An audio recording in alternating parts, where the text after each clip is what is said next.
Welcome to the 40 to 40 podcast.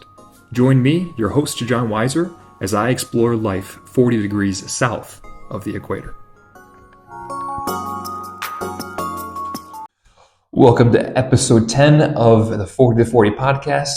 I had to switch my guests around a little bit. So today we're going to be talking about the books I've read or listened to so far in 2024 while I'm down here in Argentina. One of my goals while being in Argentina was to increase the amount of books that I'm reading, because I think it's always good to be learning.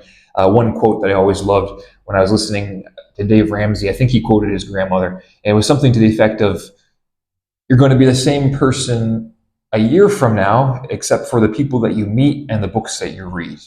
And I think maybe nowadays you could add in the podcasts or the YouTube videos that you watch as well. But you get the idea. It's the content that you put into your mind that challenges you from where you are now to where you'll be a year from now. So I'm just going to go through what I've read in 2024 and my key takeaways. And I think it'll be interesting. And then if you have any suggestions if anyone has any suggestions of books that you think I should read throughout the rest of the year, I'd be all ears to take some other suggestions. So in January, I started with reading Elon Musk by Walter Isaacson. I didn't really know much about the author, Walter Isaacson, nor did I know that much about Elon Musk. I basically just knew Tesla and that he was one of the wealthiest people in the world. So when I saw the book, it was a little bit interesting. A couple big takeaways. Not a normal personality. And I think that's expected. That somebody who has all the achievements that he has would maybe not be your average person. He would be very far in the extreme of the bell curve. And his intensity for a life mission. So his life mission is this preserving human consciousness. And the amount of energy and intensity that he puts into that is crazy, right? So he creates SpaceX because he wants to focus on interplanetary travel, because he thinks if we want to preserve human consciousness at some point, we might need to leave Earth, and he might as well have one step in getting us one step closer to that. And then the e-mobility acceptance for conservation. So we need to get people to accept the idea of e-mobility in order to move forward and getting smarter and smarter transportation over time. And so he does that by drawing people towards e-mobility by making a really cool, really fast cars in order to start to change people's acceptance to the topic. And then he feels called to protect humans from artificial intelligence. So he creates his own artificial intelligence company, XAI. And then he's also trying to be more efficient, and he gets frustrated when he's on his iPhone. He can't put his thoughts into his iPhone as fast as he wants to with his finger. And he has the idea, why can't I just think into my iPhone? And so he creates Neuralink, which is the idea of grabbing the electrical connections from the mind and transmitting those into a device, essentially.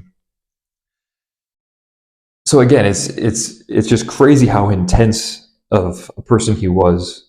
And I think also as other human beings, is a good question to ask is, what in life could make me that passionate or that driven that I could dedicate my life to it? So for example, if you're a Christian, there should be a life mission as well. And so I think there's a criticism or a critique or something to learn there, is that, again, to ask that question, do I have a life mission and am I passionate about it? Or am I just living my life to go home and watch TV and letting it pass by slowly? And so it was a challenging question to ask and interesting person to observe. Okay, next book was Intellectuals and Society by Thomas Sowell. I like Thomas Sowell as a communicator. He's an economist by education, but he dabbles into other topics. And this book, he's critical of people who propose ideas or drive these programs, but then take no responsibility for their outcome. That's being opposed to an engineer who builds a bridge, and if the bridge collapses, then that was bad engineering. So for example, the expertise of engineering has the clear feedback of whether or not what he built or what he designed works. Whereas those who are intellectuals are people with ideas, but they never have to live with a firm, or infrequently they have to give a responsibility for the outcome of their ideas. So one example that came to mind. He has a lot of examples, but one example that came to mind was that the pacifist movement after World War I. So it was very trendy. It was very it was very in style after World War I to be speaking very critically about nations and we need to disarmament and all this. And those same people who were using emotional stories about all these French fathers who were dead and these children that were left without their fathers, all these emotional stories to manipulate children in high schools in France, didn't get held responsible for how France was not prepared, really mentally and emotionally, he argues, to fight against Germany. And so he sees how people who had the ideas of pacifism and all these intellectually trendy ideas were never held responsible for it when their actions produced a lot of deaths, or you could argue that their actions produce excess deaths.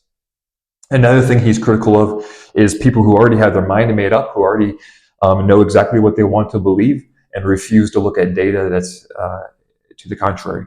So one example he gives is that England had a massive anti-gun movement, and the whole time that they were having this anti-gun movement, crime was increasing.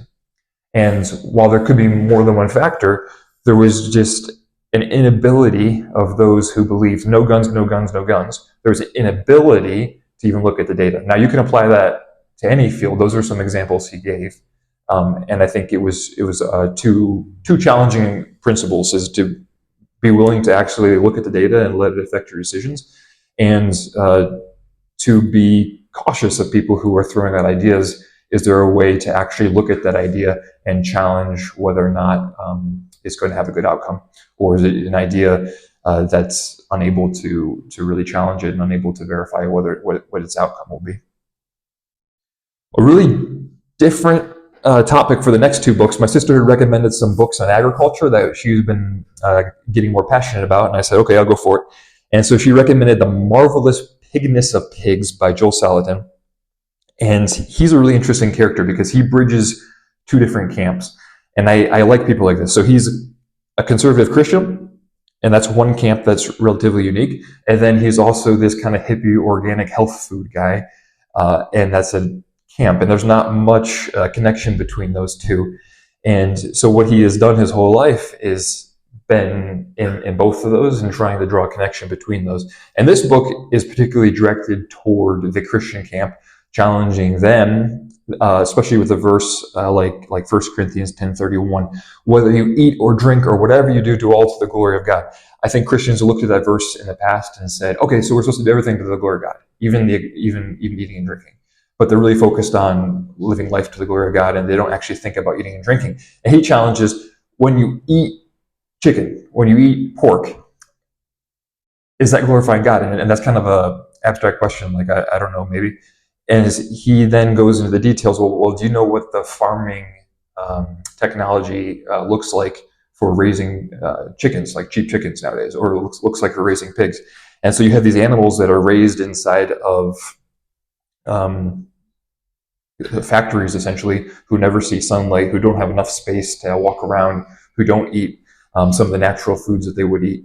And so he makes an argument that basically a way that glorifies God with how you eat is to be conscious of where the animals come from and where the food comes from, and if it's being raised in the right way. So he's not okay with farming techniques that don't allow animals to behave the way that he sees that God designed them. It was a challenging book. Again, I would recommend anyone who to read it who comes especially from a Christian background and would like to think more about that question of how could I glorify God in the food I eat, or is there a wrong way to eat, or wrong types of food to eat? So interesting question. And it was a challenge from my perspective. It was not something I really thought a lot about in the past. The second book that I read on agriculture was called Dirt to Soil by Gabe Brown. And this one was pretty interesting because this gentleman, he tried to go to no-till farming because he heard there were some benefits. And so he started doing this. And then his crops got destroyed by hail like 2 years in a row. So the guy had no money. He had tons of debt. And so he couldn't afford to put fertilizer on, which you would think that'd be really bad. That means that his crops aren't going to be properly prepared to succeed. But he had to just try because he had no money. And so he moves forward with like no herbicides, no pesticides, no fertilizer. And what he starts to see is that over this 4-year period, when he's doing no-till farming, when his crops are being destroyed, and so the crops, instead of being harvested and fed to animals, are just getting worked back into the soil, and the soil is allowed to recover, he starts to see an enormous improvement in his soil. And so he implements technologies or ideas like multi-variety crops. So instead of just planting grain, he's going to plant like 13 different varieties, because each one of those will play off of each other, or will feed the soil in a different way, or feed the animals in a different way. And so it's this unconventional farming, but it has these enormous improvements of the soil. So what was cool about his book is that he opened my eyes that, sure, maybe the industrial farming that has happened around the world is damaging the soil in some way. I wasn't really thinking about that in the past. But maybe there's truth to that, right? That if you're always tilling up the soil, which means to break it up, and then the wind's coming by and blowing the dirt away, or the rain's coming and washing the dirt away, and that's going into the oceans, or that's washing away our topsoil, that's something that's bad. But what was kind of encouraging is that in a relatively short amount of time, by implementing new practices that supported nature, essentially, that the soil was able to heal itself. And he was able to see, increase in his carbon mass in the soil, and increase in the different types of animals that were drawn back to the land. Earthworms, for example, he had no earthworms in his soil before this. And then after the 4 years of not using fertilizers and having the crop damage, he started to have earthworms and predatory birds and all these other creatures that came back to the land as it started to recover. So that was kind of encouraging. And the last little lesson I learned from him was that his farming method produces more profitability per acre, even though it might not have more output per acre. So essentially, it's more efficient. The other farming models that have more output per acre are not making as much money. So they're using more money to pay for fertilizer. What is fertilizer? Fertilizer is natural gas, it's potash, it's resources that people are pulling out of the ground, turning it into a fertilizer, returning it back into the ground in order to get more crops. But you could basically stop that whole industry, or he argues that you can start to reduce that industry of producing fertilizer. You don't need to support that industry, and you can actually make more money on your plot of land if you stop paying all the money to put those inputs into the soil, and you just do your best you can to make the soil recover and be naturally strong, and then get as much output as you can in a more natural way. And that's actually a more profitable and more efficient method. So again, that was cool to have that perspective, which is different. And then the last book I read, because I enjoyed reading the Elon Musk biography, and I like biographies because there's a lot to learn from the people, both from the past and the future, who are doing unique accomplishments. And so I looked at books by Walter Isaacson, and he had a book on Einstein. I always loved physics, and Einstein was another character that I didn't know that much about. So I read this book by Einstein. What was probably the best or the most shocking takeaway is that people always tell you, oh, well, Einstein became this famous physicist when he was just a humble patent clerk in Switzerland. And yes and no. That's not really true, because he was a super intelligent person who went to the university and had his bachelor's degree in physics. But because he was such a challenging, anti-authoritarian, anti-establishment personality, he clashed with his professors, and he wasn't able to get any recommendation letters to be accepted into doctoral programs. So he would have loved to have gone to another university to join a doctoral program, but because of his own personality and really the personality that he needed in order to succeed was what caused him to not be able to get into the programs immediately. So he had a friend who helped him get a position as a patent clerk, which was actually a well-paying job at the time. And he would do his job really fast every day. And then he would start to write his papers. And that's where in 1905, he writes 4 papers, which were really revolutionary and groundbreaking for physics at the time. But what was interesting about Einstein was that he had no respect for establishment, for authority, for the status quo. And so he was able to think really revolutionary. So instead of saying that light is going through air and there's this type of ether and it's a wave through the ether, he says, no, I'm going to throw all that out. Light is like a particle, and when it goes around the sun, it's going to be affected by the sun's gravity. And so if you were to look at the sun during an eclipse, you're going to see that the star moved a little bit.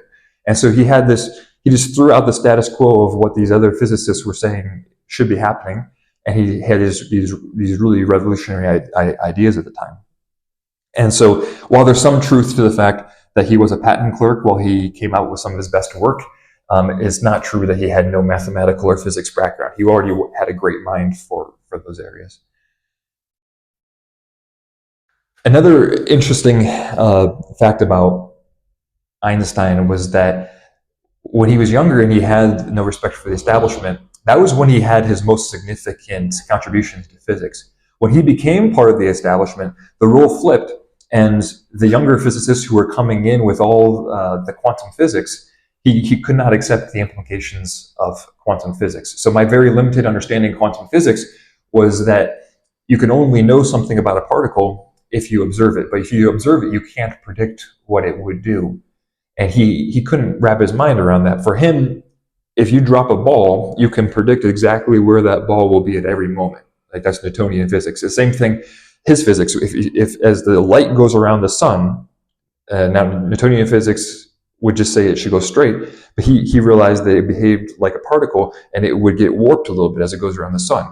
And so he could predict that. So there was nothing unpredictable, even though it uses the word relativity. It's not that you can't know it. It's actually that you can know it in more precision because of because of Einstein's additions to physics. But what he hated about this quantum physics idea was that an electron or some particle, that he couldn't know exactly where it would be by having some prediction, some mathematical prediction. You could only know where it would be if it was observed. This was really an interesting idea, how there's this life cycle of human beings, and when you're younger and you're more anti-establishment, you maybe have your mind more open to make some necessary changes. And when you're getting into the establishment, sometimes it can be harder to accept those changes. So there was something for me to learn there about where you are in life and how you see people who are in different positions in life. Another thing I really liked about Einstein was that when he was confronted with facts, he would change his opinion. And just like Thomas Sowell was saying in Intellectuals in Society, there's certain people that no matter what facts you confront them with, they'll never change their opinions because they've already made it up and they just have to stick to it. But Einstein, for example, he was one of those pacifists after World War I who thought this is awful, we should get rid of nations and we should just have peace and blah, blah, blah. And then when he saw how the Jews were being treated in Germany, he actually left Germany, and he saw the rise of Hitler and Nazism. He said, no, this is crazy to not build up our armaments or not try to protect ourselves. And so he actually changed his position on the topic based on new facts. And so I think there's something admirable about that characteristic. And then the last thing I kind of liked about Einstein was that he was a little bit, he had a little bit of a personality, right? So he didn't need to make anybody happy. So without getting into too many of the details, if I oversimplify it, essentially, if you had like the political right and the political left at the time, he wouldn't make either one of them happy. He maybe would write a statement defending somebody who was being attacked on the left, let's say, and everyone from the right would freak out and people from the left would go, oh, thank you, Einstein, for supporting us. And then he would say, no, I'm not supporting you. I disagree with this and this and this. And they would be like, oh, okay. So he kind of refused to 100% latch on to any of the overly simplified, polarized ideas, and instead what he really was passionate about protecting was the freedom of speech and expression, because I think he's growing up as a Jew in that part of Europe. For him, that was very important. Just like he wanted to protect his own ability to express his ideas, it was important for him to try to help those in America at the time when he was living in America, helped those to express their opinions and to have that freedom of speech. And so Einstein was a character. He had a pretty rough personal life. He had, I would say, bad characteristics, and he also had good characteristics and kindness. He would bring kids into his house and teach them mathematics, and he had a certain kindness and gentleness. And so he's a complex character, but his contributions to physics obviously were enormous, and it was really interesting to learn a little bit more about that. So again, those are the 5 books I've had a chance to read so far this year. I've enjoyed having a chance to learn. If you have any books you recommend for me, please do so. Next week, as I got things rearranged, I will now get into unconventional education, digging into homeschooling and some different ways to educate children and trying to get some different opinions on that. So join me for that. Thanks for listening.